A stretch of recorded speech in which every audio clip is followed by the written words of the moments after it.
This is the Algebra 1 study guide for slope intercept form and direct variation. One of the things I do want to point out, it's very important for you to read the directions. Make sure you read all the directions when you get your test. Just something to keep in mind when you take your test is to read all of the directions. Let's go through some of these questions. They ask you to find the slope for the first ones. Slope we know is change in y over change in x. Y is on top, y is on top, y is on top. Make sure you do rise over run. I prefer to write delta, which of course means change. That's how we write our lowercase m or slope. Change in y over change in x. Doesn't matter how you do it, as long as you're consistent. I know some of your teachers like to do y2 minus y1 over x2 minus x1. That's fine, but it's negligible which one's 2 and which one's 1. So you can do it as long as you're consistent. If I do this 1 first, 1 minus -3, that means I have to do this one first, -1 minus 2. This is keep, change, change. 4 over keep, change, change, -3. So it's -4/3. Got to be consistent. Change in y over change in x. -3 minus another -3. 4 minus a -1. Keep, change, change. That's 0. Keep, change, change over 5. 0 over 5 is 0. Do you have to write 0 as your final answer? Yes, you do. Again, see, change in y over change in x. 5 minus a -6 over 2 minus 2. Which is keep, change, change. 11 over 0. You cannot write 11 over 0. The answer is undefined. If you put 0, that would be incorrect. The correct answer is undefined. Moving down here, again, y is on top. 5 minus 1, -3 minus 0. 5 minus 1 is 4. -3 minus 0 is -3. Another -4/3. So these two have the same slope. Looks like these two lines will be parallel since they have the same slope. Doing this one. 8 minus 4, -5 minus a -3. Don't forget the two negatives. Keep, change. Well, I don't do that. I'm sorry. 8 minus 4 is 4. Keep, change, change. They fight -2, which is, of course, simplifies to a -2. And the last one down here. Let's kind of move this out of the way. Let's do this one first. 3 minus 0. -3 minus a -6. 3 minus 0 is 3. Keep, change, change. They fight, divided them by 3. 3 over 3 is 1. My slope for this one is 1. To find the slopes and the y-intercept lines below, easy. Slope is -3 or -3 over 1. The y-intercept b is -6. Got to solve for y first. Minus 2x minus 2x. 8y equals -2x plus 16. Make sure you send the constant to the end. Make sure I maintain the -2 for the x. Divide by 8. Divide by 8. Divide by 8. Y equals -2 over 8 simplifies to -1/4 x plus 2. So my slope m is -1/4 and my y-intercept is 2. This one also needs to be solved. Minus 12x. The 12x is positive, so I subtract 12x. This is now a -4y. Don't forget that's a -4y. Equals -12x plus 16. Every term gets divided by a -4. Y equals positive 3x minus 4. My slope m is 3 over 1. And my y-intercept is -4. New page, just a reminder, it's important to read the instructions. Graph the function using the slope-intercept method. Remember to put the equation into slope-intercept form. If necessary, identify the slope and the y-intercept. This is another important thing to do, to read the instructions. All right, the slope is the coefficient of x, which in this case is 1, or really 1 over 1. Y-intercept is -5. So graph the function, put the equation in slope-intercept form if necessary. I've identified them. I would label, but for the sake of time, I'm not going to label. My y-intercept is -5. 1, 2, 3, 4, -5. My slope is up 1, over 1, up 1, over 1. So it looks like it's going on this diagonal. The more points you do, the more accurate it's going to be. Let's go in both directions. And it's important when you draw your line to draw arrows on the ends because it's a line, not a line segment. Number B is interesting because it's a direct variation equation, which is something that we've covered. The slope is the coefficient of x, which is -1/2. It's not negative 1/2 x. If you put the x, it's incorrect. It's just the coefficient. And the y-intercept, it's not that there's none. So if you write none, that's incorrect. It's not that there's none. The y-intercept is plus 0, so the y-intercept is 0. So it crosses through the origin. The slope is negative 1/2, which means down 1 over 2, down 1 over 2, down 1 over 2, down 1 over 2. Again, another thing to keep in mind, you should probably check when you're done and say, well, there's a negative slope. Is it going down? Yes, it is going down. Let's try to draw this a little bit straighter. Arrows on the ends. It's a direct variation equation for the slope of negative 1/2. This one is not rated to be graphed because I got to solve for y. Add 3x, add 3x. Y equals 3x plus 4. My slope is 3, or really 3 over 1. My y-intercept is 4. Or if I wanted to write it, 0, comma 4. If you wanted to get specific, probably should have done the same thing on the ones up top. 0, 1, 2, 3, 4. My slope is 3 over 1, which is up 1, 2, 3 over 1. 1, 2, 3 over 1. Down 1, 2, 3 over 1. 1, 2, 3, 1. And continue going in that pattern. Draw your line. It is a positive slope, very steep. Again, not labeling just for the sake of time.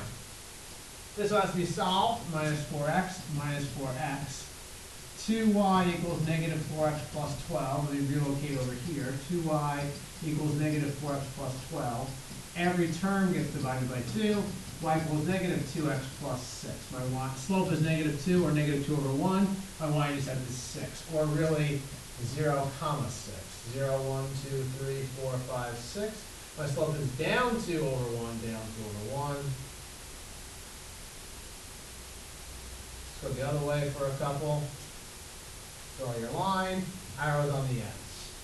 Again, I'm not labeling just for the sake of time. Identify the slopes of the lines shown. I don't want you to just say positive, identify the actual slope. So the first thing I gotta do is identify some actual coordinates. This is up 2 over 3. Up 2 over 3, and it's positive, so it's positive 2/3. This is also up 2 over 3. Here's a point. Looks like these are all points. Looks like down 1 over 1. So down 1 over 1. This is negative 1 over 1, or really negative 1. Again, this is a negative slope, so this answer makes sense. This is one of those hoys or buxes. If you can't remember, write down both hoy and bucks. Is it a horizontal line or a vertical line? Well, it's clearly vertical. So since it's vertical, that means it's x equals, but also means it is an undefined slope. So I'll say 0, it's an undefined slope. These are easy ones. Let's not lose points on them. Another question. At the beginning of the day, you had 10 gallons of gas in the car. After driving for 4 hours, we had 2 gallons of gas in the car. What was the rate of change? Reminder, it is important to make sure you read the instructions. So it says rate of change, which of course is synonymous with slope, which is change in y over change in x. Y is our independent variable, since we're a dependent variable, x is our independent variable. Time is almost always on the bottom. Time is almost always on the bottom. So if I wanted to write this as a coordinate, I could do 10 gallons. Well, that's the beginning of the day. Here's the key to it. The beginning of the day is how many hours? This one was 4 hours. So the beginning of the day is how many hours? That's 0 hours. So 10 gallons at 0 hours. So 10 gallons, 0 hours. And then gallons staying on top, 2 minus 4. So again, to show you, it's 10 gallons at 0 hours. We have 2 gallons at 4 hours. This is our rate of change. Gallons on top, time on bottom. Gallons, gallons, hours, hours. 10 minus 2 is 8. 0 minus 4 is negative 4, which is negative 2. So my rate of change is negative 2. In other words, negative 2 gallons per hour. Negative 2 gallons per hour. Hours on bottom. That makes sense. I'm going to lose 2 gallons every hour that I drive. 6. Which equation below shows direct variation? If it does not show direct variation, if it does show direct variation, what is the constant of variation? Direct variation means the y-intercept is 0. So is this direct variation? Yes, it is. And the constant of variation, a or k, is negative 2/3. It's just the coefficient. It's got to solve for y, minus 2x, minus 2x. Negative 4y equals negative 2x, divided by negative 4, divided by negative 4. Y equals negative 2 over negative 4 is positive 1/2x. So is this direct variation? The answer is yes. And my constant of variation k is 1/2. Gotta solve for y, minus 9x, minus 9x. 10y equals negative 9x plus 3. Divide by 10, divide by 10, divide by 10. You can see right now, it's negative 9/10 x plus 3/10. Not that it really matters, I just want to know if it's direct variation. Since this is not 0, it means no, it is not direct variation. This last question, add 3x, negative y equals 3x. Not just y, it's negative y, which is negative 1y, divide both sides by negative 1. Y equals negative 3x. So what is the direct variation? Yes, it is, and the constant variation k is just the coefficient, which is negative 3. These questions say that they vary directly. Since they vary directly, write the equation, not just the constant of variation, write the equation. So since they vary directly, the quick trick for this is, since we know it's direct variation, what you could do is, well, we know it's y equals ax or y equals kx. I could plug in 5 equals a times x, which is negative 10. Divide by negative 10, divide by negative 10. A equals 5 over negative 10, which is negative 1/2. So that's my k, so my equation is y equals negative 1/2 x. The quicker way to do it, and I'll do it with b, the quicker way to do these is to just do y divided by x. As with slope, y is on top, y is on top, y is on top, y is on top. So y divided by x will give me my a or my k. So once I have that, I'll be able to figure out what the a is, and once I know my a, I just put that as the coefficient. Y is 2 divided by x, which is 1/3. 2 divided by 1/3 is actually 6. So my equation is y equals 6x. That's my equation, that's what it's looking for. Y divided by x is 12 divided by negative 3. 12 divided by negative 3, which is negative 4. So my equation is y equals negative 4x. My equation is y divided by x, so it's negative 2 divided by 6. Negative 2 divided by 6. Negative 1/3. My equation is y equals negative 1/3 x. Since that's my k or my a, y equals negative 1/3. Number 8, we could see 8, so we might as well do it right now. Which of the following graphs show direct variation? There may be more than one. In order to be direct variation, your y-intercept is 0, which means it has to go through the origin. This goes through the origin, this goes through the origin, this does not go through the origin, and this goes through the origin.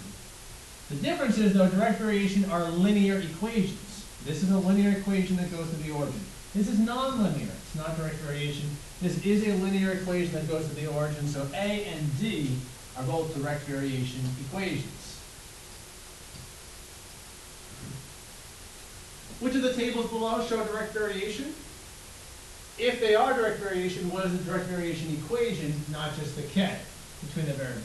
Now again, in order to do this, all you have to do is do y divided by x, y divided by x, y divided by x. 1 divided by 1, 1. 4 divided by 2, 2. 9 divided by 3, 3. 4 divided by 12, 3. 5 divided by 15 divided by 5 is 3. If they are all 3's, if this was a 3 and this was a 3, it'd be y equals 3x. But since they are different, that means they're not direct variation, so it is not direct variation.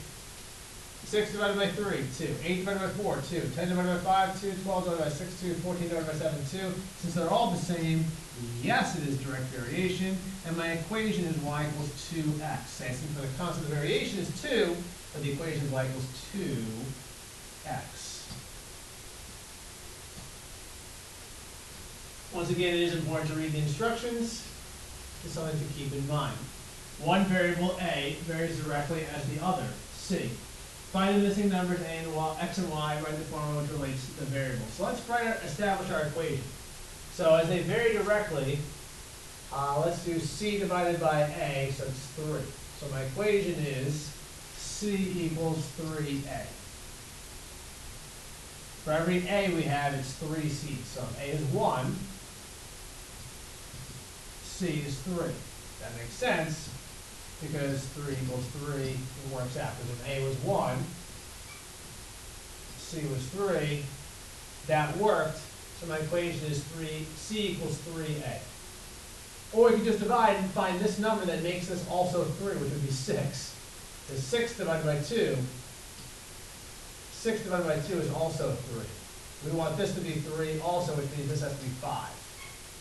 Or if we want to actually figure it out, now that I've established my equation, 3 divided by 3, so I can just plug in A is 2, C equals 3 times 2, C equals 6. As I said, it was 6. So 6 divided by 2 is 3. Plugging in again, C equals 3A. If C is now 15, 15 equals 3A, divided by 3, divided by 3, A equals 5, which we could have imagined because, again, 15 divided by 5 is 3. So my answer is Y is 6 and X is 5. Number 11, there are about 200 calories and 50 grams of Swiss cheese. Willie ate 70 grams of this cheese. About how many calories were in the cheese that he ate? The number of calories varies directly as the weight of the cheese. Now really you could do proportions to do this, but let's establish it as a direct variation. Because 0 calories would be 0 grams would be 0 calories, so we know it goes to the origin. They vary directly, so let's do calories compared to grams. So C equals A times G. So C for calories, G for grams, A for the direct constant variation. 200 calories equals A times the number of grams, which is 50. Divide by 50, divide by 50, A equals 4. So my equation is really C equals 4G. If A is 4, I plug that in, C equals 4G. All right, now there's 70 grams, which is obviously G. C equals 4 times 70 grams. So C, the number of calories, is 280 calories.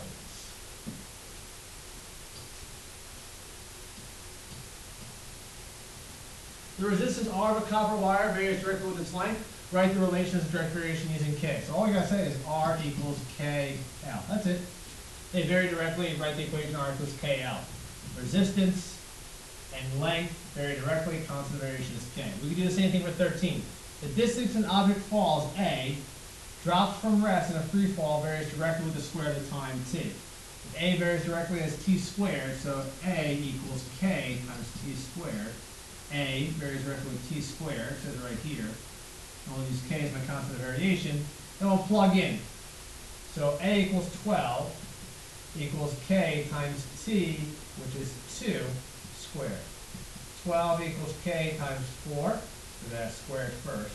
Divide by 4, divide by 4, looks like K equals 3. So my equation is really A equals 4t squared.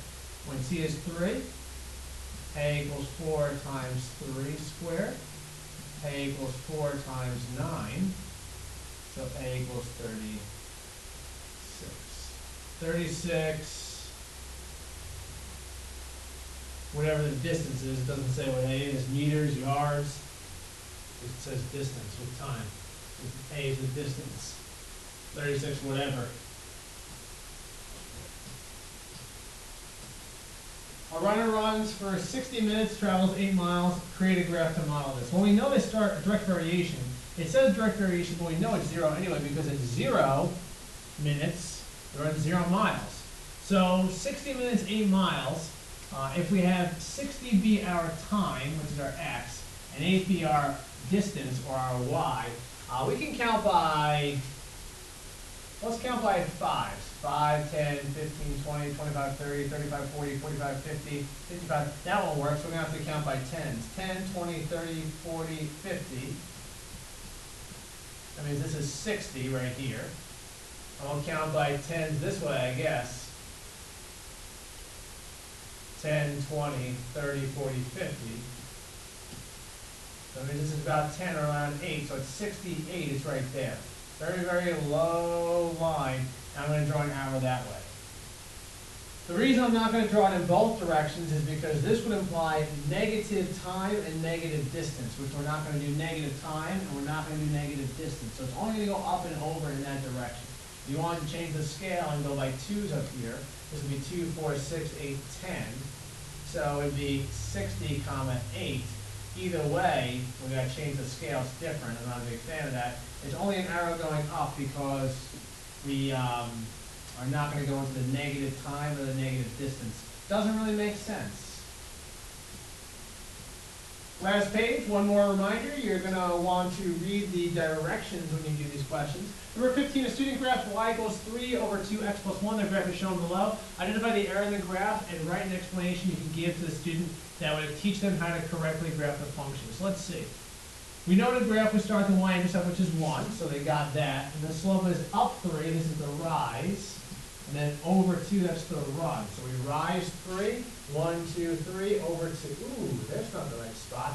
looks like they went up 2 over 3. So they mixed up their rise and their run. They should have risen 3, ran 2, but they rose 2, ran 3. So they flip-flopped these and they made these backwards. So I would explain to them that the proper way to do it would be to do rise first and run second. Their mindset is correct. Make sure you do rise first, run second. Number 16, after 3 days with a new phone, the student had 45 selfies in her camera roll. After 15 days, the same student took 225 selfies. What was the rate of change? Again, we know rate of change is change in y over change in x, so it's sort of getting away from direct variation. Rate of change is change in y over change in x. Time is almost always my x, and that means 45 is my y. So that means one of my coordinates is 3, 45, and the other one is after 15 days, it was 225 selfies. Now that I have that written down, it's pretty easy. Y is on top, 225 minus 45 over 15 minus 3. I have 48 over there. 45. That's 180 divided by 12, which of course simplifies to 15. So you can say 15 over 1, or 15 selfies per day, which to me seems unreasonable, but to some of you guys, I'm sure that seems very reasonable number of selfies in a given day. Number 17, a runner was 3 miles into the race after 24 minutes. After 104 minutes, he was 13 miles into the race. What was his rate of change? Again, we know that time is almost always our x. So x comma y. 24 comma 3. And this other one was after 104 minutes, he was 13. So let's do our rate of change. We know y is on top, y is on top, y is on top. 13 minus 3 is 104 minus 24. So that's 10 over 80, which simplifies to 1/8. Or 1 mile per 8 minutes. It's actually pretty good for a very long race, much faster than I can do. Last question, some hoys and buxes. When we talk about hoys and buxes, it'd be important to write down hoy and bucks to help me with this.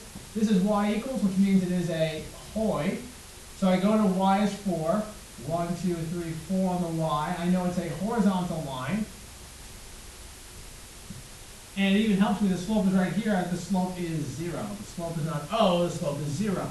This one is x equals, which means it is a bucks, is a vertical line. I go to -3, and I make a vertical line. If you have hoy and bucks memorized, it makes it a lot easier. Vertical line is x equals, that's what that is, and the U stands for undefined because that is the slope.